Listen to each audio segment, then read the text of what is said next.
Salut, bienvenue sur Le Feedback, un podcast dédié aux candidats DCG, DSCG. Et aujourd'hui, pour parler DCG, DSCG et raconter un parcours d'exception, je reçois Gaël. Salut Gaël! Salut Céline, je suis ravi d'être là. Et moi, je suis ravie de t'accueillir. Vraiment, c'est génial. Gaël, on va commencer par parler de ton parcours Ouais. depuis que tu étais beaucoup plus petit qu'aujourd'hui, donc depuis ta terminale. Est-ce que tu peux nous raconter ton parcours depuis ta terminale STG? Yes. Donc j'ai fait STG, DCG, DSCG, DEC. Et ouais, je me suis retrouvé en STG. Au début, c'était pas mon choix. J'étais en seconde, j'avais des notes très moyennes, hein. Je me souviens d'avoir 11 de moyenne au dernier trimestre. Mais les langues, c'était pas mon truc. Donc le directeur m'avait dit non, il ira pas en ES, ça, il passera un mauvais ES. Et en fait, c'est la meilleure chose qui m'est arrivée, c'était de me retrouver en STG. Alors à l'époque, on disait bah tu communiques bien, tu vas aller en première STG communication. Et en fait, j'ai découvert la gestion, j'ai découvert les chiffres, j'ai découvert la compta, et ça m'a beaucoup plu. Donc j'ai bifurqué en terminale compta, j'ai validé mon bac STG avec mention très bien, j'ai eu 17,5 de moyenne, et j'ai découvert la compta et je me suis dit bon bah comment je vais faire pour aller le plus loin possible dans la compta. Et c'est comme ça que j'ai découvert la filière DCG, DSCG, qui était la voie royale pour mener vers l'expertise comptable. Comment est-ce qu'un jeune découvre la filière DCG? Parce qu'on n'est pas, on peut pas dire qu'on communique. Et alors j'imagine, même si tu Non. n'es pas très vieux, hein, c'est pas ce que je voulais dire, mais il n'y a pas très longtemps, on communiquait pas beaucoup. Comment est-ce qu'un jeune découvre la filière DCG? C'est pas évident, tu raison, on communique très peu sur cette filière-là. Quand j'en parlais aux profs, à part les profs, la prof de compta, personne connaissait la filière. Les profs de lycée, ils s'imaginent que la voie royale, c'est toujours faire des prépas. Et ils n'imaginent pas qu'il y a une prépa DCG, alors même que c'est une filière qui se prépare en lycée. C'est ça un peu le comble. Euh, Moi, c'est vraiment le métier qui était l'expert comptable qui m'a permis de découvrir la filière. Donc c'était plus le D'accord. point d'arrivée que le chemin pour pouvoir découvrir où je voulais aller. Et j'ai fait après des, je suis allé faire Les journées portes ouvertes, des journées peut-être? portes ouvertes, Mhm. exactement. Et dans ces journées portes ouvertes, ils n'étaient pas forcément très fans du profil STG. Ils disaient à l'époque qu'il fallait passer par un BTS avant de réintégrer le DCG. Aujourd'hui, hein, si on a fait un bon STG, faut filer directement en DCG. Donc tu vas faire un DCG. Est-ce que tu fais le choix de l'initial ou de l'alternance? Alors, c'était pas la même époque qu'aujourd'hui. C'était en 2011 hein, que j'ai eu mon baccalauréat et j'étais dans le sud-ouest de la France et je choisis la formation en initiale. Donc l'alternance n'était pas du tout généralisée à ce moment-là. Donc je fais le choix de la préparation en formation initiale dans un lycée à Bordeaux et ça se passe super bien. C'est la continuité du lycée. Ce qui était bien, c'est qu'on était isolé dans une aile à part, donc on n'était pas avec les secondes, les premières et les terminales, on était vraiment entre étudiants post-bac. Ça se passe super bien, les profs sont excellents et ça nous permet vraiment d'acquérir les compétences qui seraient un socle de base pour le DSCG. Et j'ai pas du tout vécu mon DCG comme un diplôme stratégique à avoir, c'est-à-dire avoir des points d'avance en première année pour m'assurer une deuxième et une troisième année serein. J'ai vraiment vu le DCG comme acquérir des compétences qui me seront utiles professionnellement plus tard. Et donc j'avais plein de points d'avance en première année, j'ai eu plein de points d'avance en deuxième année, et la troisième année, on pourrait se dire bah, je peux avoir 6 partout. Pour autant, le management, c'est des compétences essentielles pour un professionnel, pour comprendre comment ça fonctionne dans une organisation. Le contrôle de gestion, bah, on va y revenir, mais j'ai fait mon mémoire de DEX avec des outils de contrôle de gestion. Donc en fait, se dire la troisième année de DCG, c'est juste un moyen d'être une année de chill avant le DSCG, c'est pas intéressant pour construire votre carrière, et puis c'est même pas intéressant pour valider le DSCG derrière. Carrément cool. Ça fait vraiment plaisir. Moi, je propose qu'on fasse un petit, je sais pas, un petit remerciement, un petit moment. Gustave Eiffel, Bordeaux, collègue de Bordeaux, bravo. Et je remarque, alors je suis aussi de Gustave Eiffel de Bordeaux, donc ça c'est un hasard. Même si j'ai pas fait le DCG à Bordeaux, moi j'ai fait une autre, une prépa du coup. Mais on a eu des profs en commun Ouais, dont on reconnaît l'excellence, exactement. exactement, et donc ça c'est cool. C'est la qualité aussi de tous ces collègues de l'enseignement public qui accompagnent leurs étudiants, qui forment les étudiants et franchement qui font un boulot, je trouve, remarquable. Et ce qui est fort aussi, c'est de voir qu'on s'éclate, qu'on prend du plaisir en DCG. Et ça, je pense que c'est important de montrer qu'effectivement, que cette filière, eh bien, on Ouais. s'y sent bien et qu'un étudiant s'y sent bien. Donc La, ça, la force à Bordeaux, c'était d'avoir beaucoup de profs qui étaient aussi experts comptables, donc qui avaient cette vision du monde professionnel. Alors qu'on pourrait se dire, de prime abord, que les profs n'ont pas forcément mis les pieds dans une entreprise. Et c'est vrai qu'à Bordeaux, c'était une grande force. Et même tous les autres profs étaient exceptionnels. ouais, ouais, ouais, je m'en souviens parce qu'on a encore des noms en commun. Ouais. Ouais. C'était drôle. C'est vraiment drôle. Ça, c'est cool. Donc, du coup, ce DCG easy. Easy. Et en fait, ce qui est bien aussi, ce que je trouve dans ta posture, c'est que tu as pris chaque UE pour tout ce qu'elle pouvait apporter, pas immédiatement, mais pour ta vie future, ta vie professionnelle future. Mm. Tu n'as pas fait un calcul, entre guillemets, court terme, ça a vraiment été un investissement et tu t'es imprégné de tout ce qu'on pouvait te communiquer. Donc ça, je trouve que vraiment, c'est une posture parfaite, en fait, parfaite. Oui, encore une fois, moi, je savais que mon objectif, c'était d'aller jusqu'au bout. Donc, je voulais que le chemin se passe au mieux. Et finalement, le DCG, hein, c'est comme avoir un bon GPS pour le DSCG. Donc, c'est voir l'étape d'après moyen terme, mais c'est aussi d'avoir toutes les compétences pour la vie professionnelle.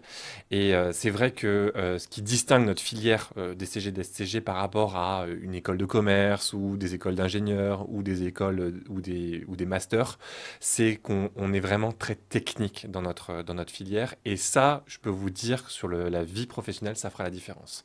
Quand on est en co-commissariat au compte avec un big, hein, donc des gens qui sont dans un grand cabinet, qui ont un profil plutôt école de commerce, eh bien, eux, ils savent manager, ils savent gérer une équipe, ils savent mener le projet de l'audit. Mais quand on est sur des trucs très techniques, notamment sur l'intégration fiscale ou sur le traitement d'une fusion, eh bien, tout de suite, la technicité, ils l'ont pas. Et donc là, c'est vraiment là où on peut, nous, jouer notre carte de la différence avec notre filière DCG, DSCG. Et c'est de pouvoir vraiment répondre aux attentes. Et le client, il le voit. Il reconnaît cette valeur. Et en plus, c'est une valeur objective, Ouais.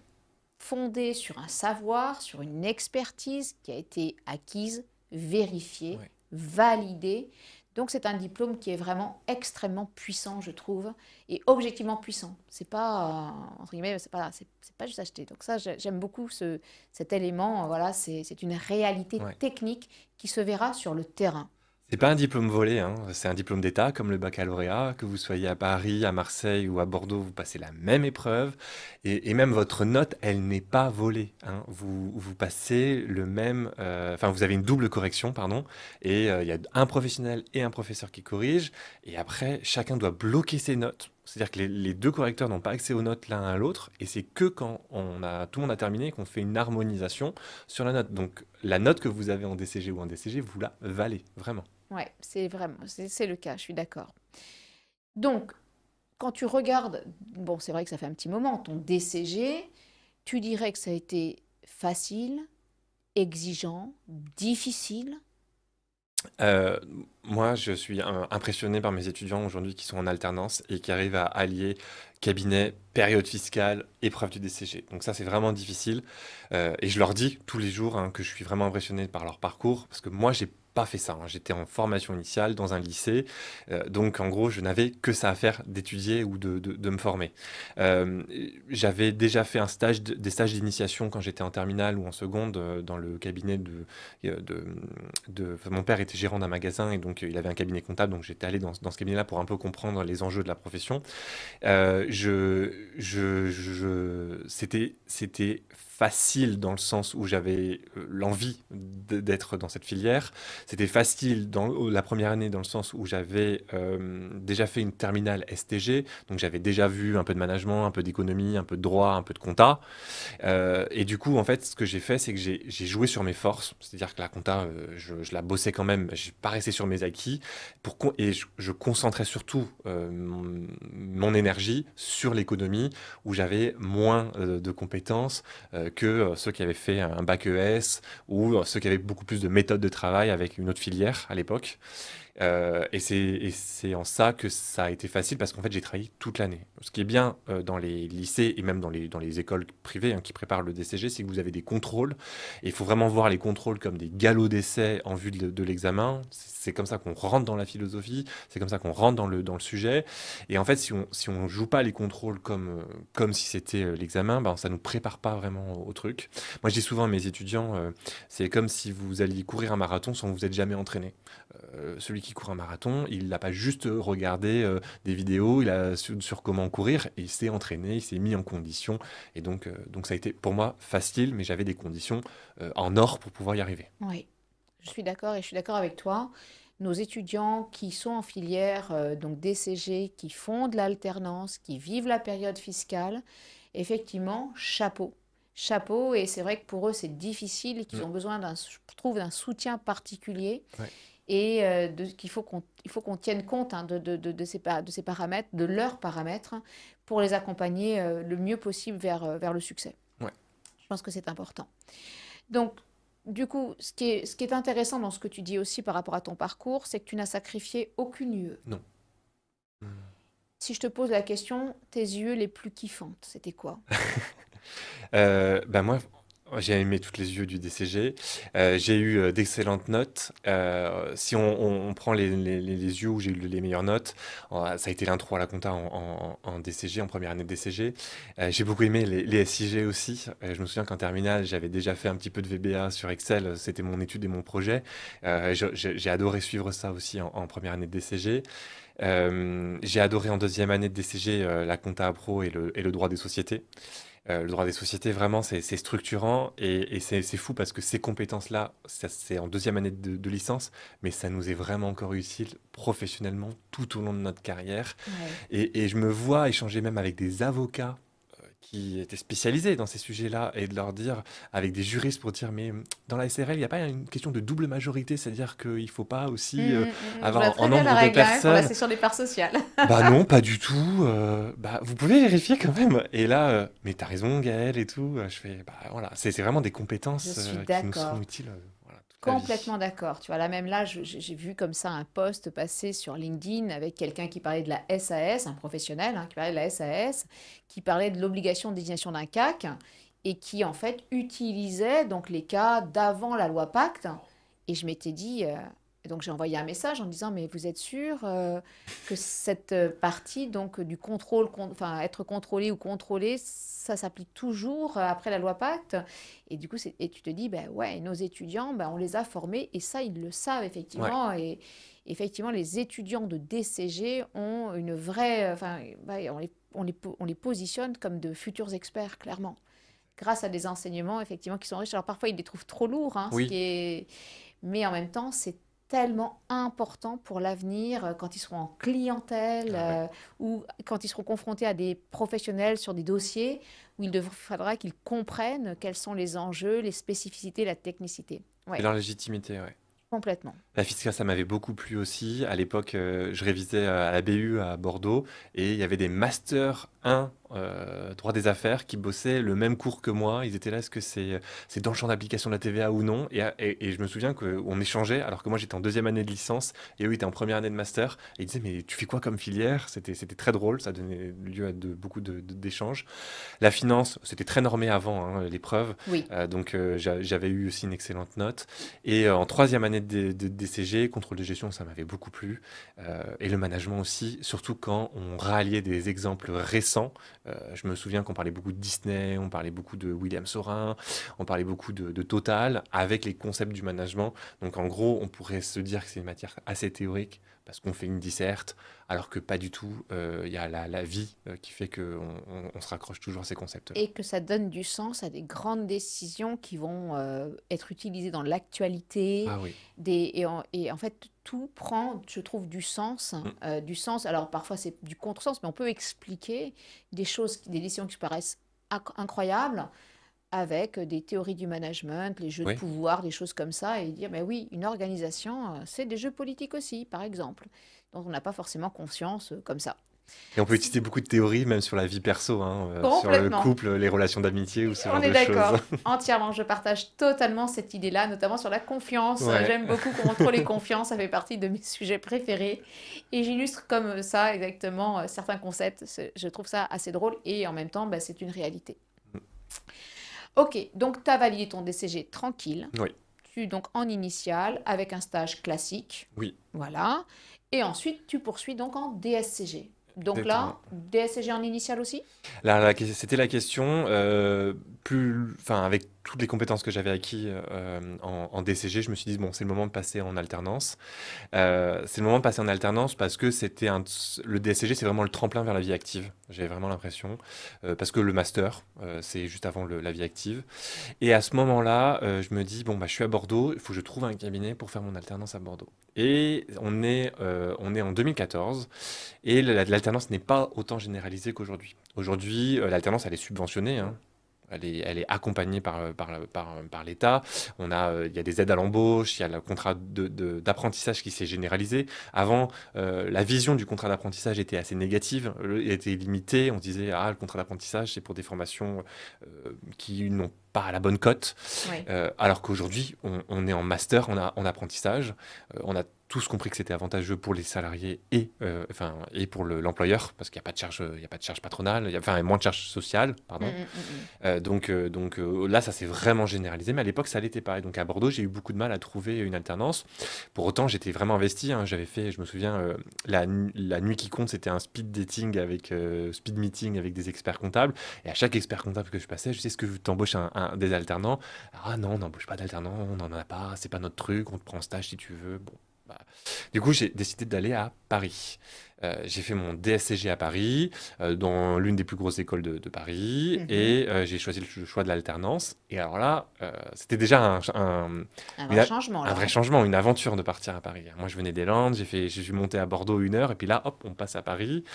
Et je me suis dit, bon, bah, quitte à être en alternance, autant être dans un grand cabinet, dans un big. Et bon, bah, la vie fait qu'on n'a pas forcément ce qu'on veut. Je me souviens que mon CV a été présenté à EY, que mon CV a été présenté à Inextenso, mais pour autant, j'étais pas appelé, je comprenais pas pourquoi, alors que j'étais un super étudiant, enfin, j'avais des bonnes notes. Donc la vie n'est pas forcément corrélée, enfin, Oui. la vie n'est pas juste, Et il hein. faut faire attention à ça parce que moi aussi j'ai des étudiants en ce moment, enfin j'ai eu des étudiants Ouais, là, très bons étudiants, franchement, moi je devrais les embaucher, je les embauche, hein. oui, Et ils sont échec pas aux appelés. entretiens, notamment auprès des bigs. Et là je me dis, mais comment tu passes à côté d'étudiants qui depuis 3 ans sont là, Hmm. assidus, ils sont bons, ils ont des points d'avance, ils comprennent, ils sont motivés, et tu les recrutes pas, qu'est-ce qui bloque? Je sais pas. Et vraiment, c'est un grand mystère, hein, le recrutement dans les bigs. Et j'ai trouvé mon alternance le 10 juillet, alors que d'habitude, les gens trouvent leur alternance en Oui, très rapide. avril. Mm, Voilà. Moi, mm, c'était le mm, mm. 10 juillet que j'ai signé mon CDI dans un cabinet d'audit, un petit cabinet d'audit à Neuilly. Et ça s'est super bien passé, l'alternance là-bas. Donc aucun regret. Aucun regret. Génial. Ça, c'est important, je trouve, et je pense qu'il faut le rappeler, même pour les personnes qui ont des projets. On n'y arrive pas, aucun regret, Non. parce que souvent, la vie, elle, à travers ces semi-échecs, en fait, ce ne sont pas des échecs, ce sont d'autres chemins qui sont en train de se dessiner. Exactement. Au début, je voulais faire de l'expertise comptable parce que c'était ce que je maîtrisais. Et je me suis retrouvé en audit. Et je pense que je ne serais pas le professionnel que je suis aujourd'hui si j'étais pas passé par la case audit. Euh, faut voir vraiment les échecs comme une leçon. Oui. Souvent, ça, je le dis beaucoup à mes alternants, c'est pas parce que ça se passe mal dans un cabinet qu'il faut généraliser sur tous les cabinets. En France, on a 20 000 experts comptables, on a 20 000 managements différents. Donc, faut s'ouvrir à d'autres expériences. Et moi, je dis qu'il y a sûrement un cabinet qui vous correspond. Il faut changer de cabinet si ça se passe mal et trouver le cabinet qui vous va. Ouais, je suis d'accord. On reste pas là où on souffre, là où on est mal. Non. On part. Surtout que les étudiants sont en position de force, hein, c'est-à-dire qu'il y a plus de demandes que d'offres, il y a plus de cabinets qui cherchent des alternants que de candidats, donc vous avez le pouvoir. Vous avez, je suis entièrement d'accord, vous avez le pouvoir et vous pouvez choisir. Donc on ne reste pas souffrir dans un cabinet dans lequel on est mal, que ce soit par des pratiques managériales ou que ce soit parce qu'en fait on n'est pas dans le même mood que le Exactement. cabinet. Et donc effectivement c'est possible. Et d'un côté comme de l'autre. Et dans ces cas-là, on cherche un meilleur endroit, un meilleur lieu, de meilleure collaboration. Je partage complètement. Donc tu te retrouves en alternance dans un petit cabinet alors que tu visais un big, Ouais, mais en DSCG ce que tu voulais. ouais. Ok. Comment se passe ce DSCG? Alors le DSCG, c'est aussi bien passé. Donc j'avais un cours en alternance, cours le lundi, mardi, cabinet le mercredi, jeudi, vendredi. Et dans les plus grosses écoles à Paris, ça se fait bien. En période fiscale, en fait, on est à temps plein pour le cabinet. Ok. La spécificité entre le DCG et le DSCG, c'est qu'en DCG, les examens sont en mai, en DSCG, les examens sont en octobre. Donc en janvier, février, mars, on peut être à temps plein en cabinet, ce qui nous permet de nous de construire notre carrière. Alors pourquoi janvier, février, mars? C'est parce que c'est la période fiscale, c'est là où on a le plus de boulot d'un point de vue comptable ou d'un point de vue audit. Donc ça se passe bien. La première année, c'est celle qui est sur le papier la plus difficile parce que c'est les deux plus grosses UE, où il n'y a aucun diplôme qui donne d'équivalence. Donc un master CCA ne donne pas l'équivalence de l'UE de droit et de l'UE de 4 de compta, les écoles de commerce non plus. Donc sur le papier, c'est l'année la plus charnière, la plus difficile. Et ça se passe bien. Alors pourquoi ça se passe bien? Ça se passe bien pour deux raisons. Première raison, parce que j'avais les compétences du DCG. Et on le voit en camp DSCG, notamment sur la conso, si les traitements comptables du DCG sont maîtrisés, bah, les retraitements en consolidation seront easy, seront faciles. Pareil pour la finance, pareil pour le droit des sociétés, si les bases sont acquis, bon, bah, vous pourrez passer un très bon DSCG. Et je suis d'accord, il est important, c'est pour ça qu'il faut vraiment suivre les cours de DCG, être à l'écoute, ne pas apprendre que pour l'examen, parce qu'en fait, c'est hyper important pour la suite. Ouais. Il y a un véritable réinvestissement, redéploiement, et ça permet d'avoir un DSCG, enfin de suivre un DSCG de manière plus confortable. Mm, mm. Et je pense que psychologiquement et puis matériellement, bah, c'est quand même tellement mieux. Oui. Voilà, et de ne pas apprendre one shot pour l'examen, puis après, hop, c'est fait. Ben non, après, en fait, ça va te suivre. Et comme on le disait tout à l'heure, ça va te suivre sur le terrain aussi plus Oui, tard. ouais. Donc vraiment, il faut investir, il faut capitaliser. À moyen terme pour le DSCG et à long terme pour votre vie professionnelle. Exactement, exactement. Et l'autre facteur de succès, je pense, du DSCG, ça a été bon, bah, la préparation en douceur, c'est-à-dire qu'on a cours en novembre, décembre jusqu'à octobre de l'année prochaine, de l'année d'après.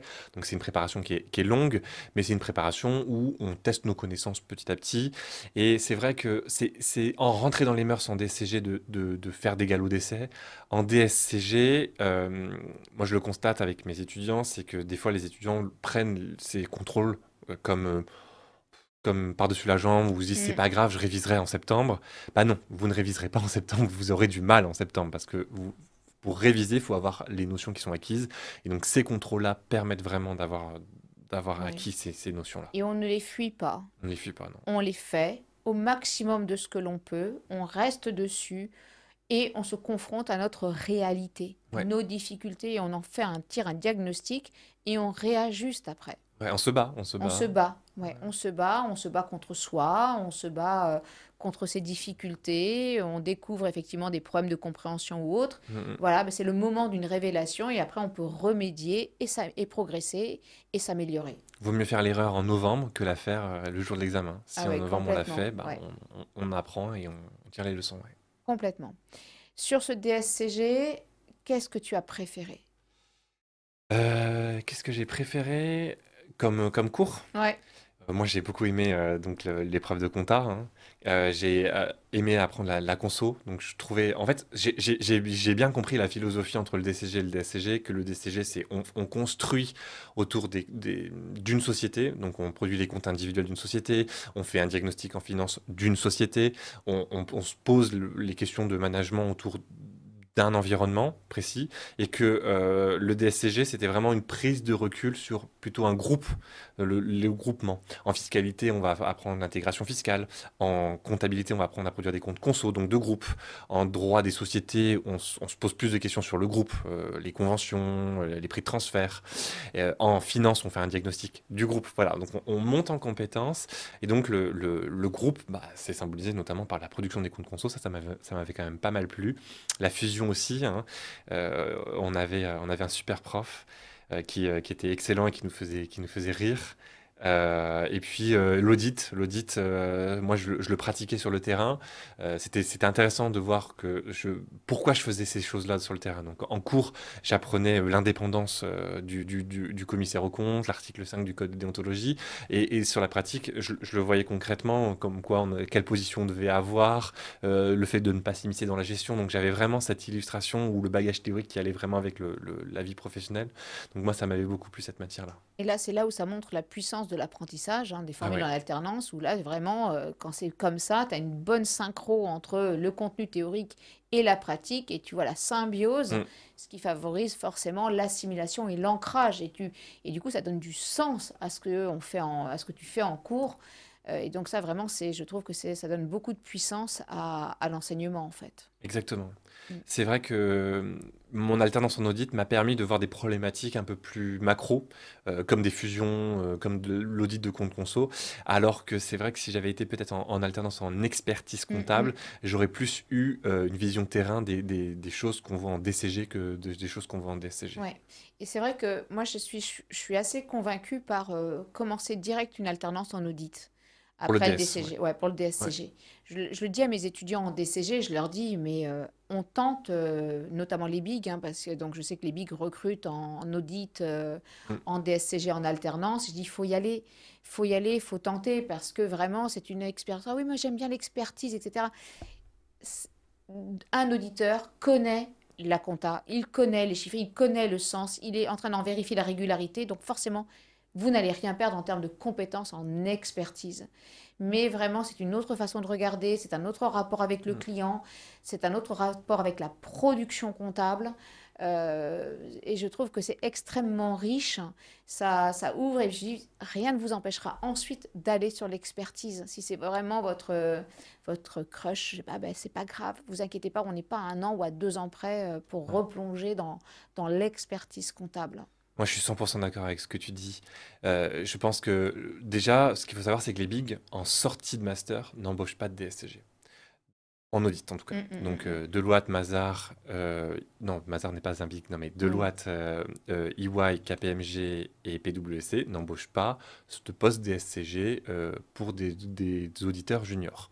Donc, on a des alternances en audit qui se font dans la plupart des écoles qui permettent d'avoir ce pied dans ces cabinets-là. Donc, c'est un moyen d'y rentrer. oui, On renverse la tendance et c'est quand même vraiment intéressant. De plus, quand vous êtes en audit, vous êtes chaque semaine, pratiquement, ou chaque mois, chez un client différent. oui. Vous côtoyez des problématiques différentes, vous côtoyez des problématiques complexes, hein. On n'est pas ici sur savoir quel compte d'achat on va utiliser, mais plus est-ce qu'on provisionne ce contentieux, est-ce que cette rupture conventionnelle collective ou ce PSE, on doit en tenir compte. Voilà, on est sur des problématiques beaucoup plus complexes et surtout, on va rencontrer beaucoup de monde. Vous allez Oui, rencontrer, quand vous allez faire du contrôle interne, des opérationnels, vous allez donc des magasiniers, des responsables achats, vous allez rencontrer des RH pour pouvoir prendre en compte le contrôle interne sur la paye. Vous allez rencontrer des RAF, des DAF, vous allez rencontrer des comptables, vous allez rencontrer des dirigeants d'entreprise. Donc ça va vraiment vous faire voir du monde, oui. vous ouvrir, vous allez visiter des usines, vous allez voir comment fonctionne. Moi, j'ai appris comment fonctionnait le cinéma, l'audiovisuel. Je suis allé sur les plateaux de Plus belle la vie. J'ai audité du jeu vidéo. J'ai rencontré du monde. Et en fait, c'est là qu'on voit que, bah, par exemple, notre passion. Moi, je suis un grand gamer. J'ai joué aux jeux vidéo toute mon enfance et encore aujourd'hui. J'étais vraiment content de voir comment ça fonctionne à l'intérieur. Donc, c'est vraiment enrichissant. C'est vraiment Ouais. enrichissant. Je suis convaincue de ça aussi, pourtant je n'en fais pas et j'en ai jamais fait et je n'en ferai a priori jamais. Ça c'est à peu près acté aussi, mais c'est ce que je dis aux étudiants, vous allez rentrer dans des industries, différentes industries, vous allez vraiment comprendre les mécanismes de certaines productions, ça peut être aussi bien donc vraiment de la production matérielle Ouais, de biens, des trucs, des vis, des trucs comme ça qui sont pas hyper sexy, ça peut être dans le luxe, ça peut être dans l'aéronautique, ça peut être dans des secteurs absolument incroyables et vous allez être confronté à des personnes, vous allez découvrir ouais, des métiers, comprendre le sens aussi de ce qu'on peut faire ailleurs. Et vous allez rencontrer, et là vous allez pouvoir donner du sens aux parties prenantes. ouais. le RAF, la vision du RAF, le regard du DAF, c'est pas les mêmes, ils n'ont pas les Non. mêmes attentes, ou du dirigeant. Ils attendent une lecture, ils attendent enfin, une signature, quelque chose. Et ça, vous allez devoir aussi vous mettre à leur place. Mm. Vous allez devoir montrer votre compréhension, votre écoute, votre empathie, et c'est extrêmement Exactement. fort. Et puis, vous allez peut-être retrouver aussi votre futur employeur, allez savoir. Exactement. Et donc, je dis, c'est vraiment, c'est hyper riche. C'est hyper riche, vraiment. C'est très drôle, mon premier inventaire, c'était des vis en caisse, Ah, c'était ça. Ouais, on rencontre du monde. Il y a beaucoup de gens qui font quelques années d'audit et qui se font embaucher par la boîte complètement. qu'ils auditent et ça nous permet d'avoir accès à des très beaux postes, Oui. des postes de responsable conso, des postes de responsable comptable, des postes de DAF. Donc ça se fait, le move se fait très très bien parce qu'on connaît l'environnement dans lequel on Oui. va travailler. Donc c'est pas mal. Et puis en effet, tu as totalement raison hein, sur la diversité des problématiques. Alors même qu'en expertise comptable, bah, c'est tous les mois un petit peu la même chose. On a notre portefeuille de clients, on est autonome, on fait notre saisie, on fait nos déclarations de TVA, mais tous les mois se répètent. Alors qu'en audit, bon, les mois sont différents. Après, vous avez beaucoup d'alternances qui se font, surtout dans les bigs, qui se font, où on est très spécialisé. On va auditer une très grosse boîte du CAC 40 et en fait, l'audit va durer 6 mois et on va faire pendant 3 semaines la même tâche. Donc là, on voit moins la diversité du métier, mais dans des boîtes plus petites ou alors si vous êtes dans un big, peut-être en middle office, middle market, que dans des BU spécialisés je pense notamment à des BU comme l'assurance ou des Mm, mm. BU très très très poussés. Voilà, ça c'est un point important, ouais. Ok, super. Donc là, franchement, beau parcours. Ouais. Donc, et donc après, Alors la deuxième année de DSCG, fatigué, claqué. et ça, je pense qu'il faut qu'on insiste. Parce Ouais. que moi, en tant que prof, je vois bien que mes étudiants sont claqués. Ah ouais. Et qui sont même en mode, c'est pas sûr qu'on tienne jusqu'au Jusqu'au bout. bout. Comment t'expliques ça? Alors c'est la première fois de votre parcours académique en tant qu'étudiant que vous allez passer des épreuves la troisième semaine d'octobre et vous allez démarrer votre deuxième année de cours la première semaine de novembre. Et donc c'est là qu'on a un problème, parce qu'on a toujours fait, on a passé le bac en juin, on a 2 mois de vacances et on démarre en septembre. En DCG c'est pareil, on passe les épreuves en mai et on reprend le DCG qu'en septembre ou en octobre. Donc là, on n'a pas le temps de se reposer. Donc on démarre la deuxième année de Ouais. DSCG en étant déjà sur les rotules, en n'ayant plus d'énergie. Et c'est un peu injuste dans le sens où on a toujours appris qu'après un effort, on a le réconfort. Et bien là, non, il faut tout de suite enchaîner. Et on démarre tout de suite avec le premier chapitre qui peut tomber à l'examen. Donc il y a pas de début en demi-teinte. Il y a l'année C'est qui une démarre. continuité. Voilà, Aucune pause. aucune pause. Ce qui rend, je trouve, les étudiants, et je pense enfin, il faut qu'ils le sachent et qu'on le reconnaît, on sait que le parcours est dur, on Ouais, sait que le parcours est fatigant. Et tout à l'heure, tu as employé le terme de marathon. ouais, C'est là où il faut s'entraîner à un marathon. ouais. Et moi, parfois, les étudiants me disent, ah là, on attend 2 semaines de vacances avant de commencer le DSCG.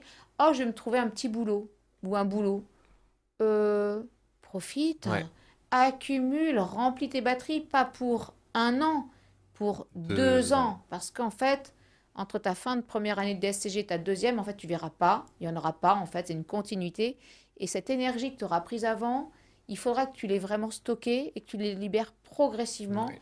pour cette deuxième année de DSCG qui est éreintante. Et un temps. Il y a le mémoire qui vient se rajouter. Hmm. Mémoire qui est devenu, par rapport à quand moi je l'ai passé, un step au-dessus, enfin Oui, qui est clairement. beaucoup plus complexe.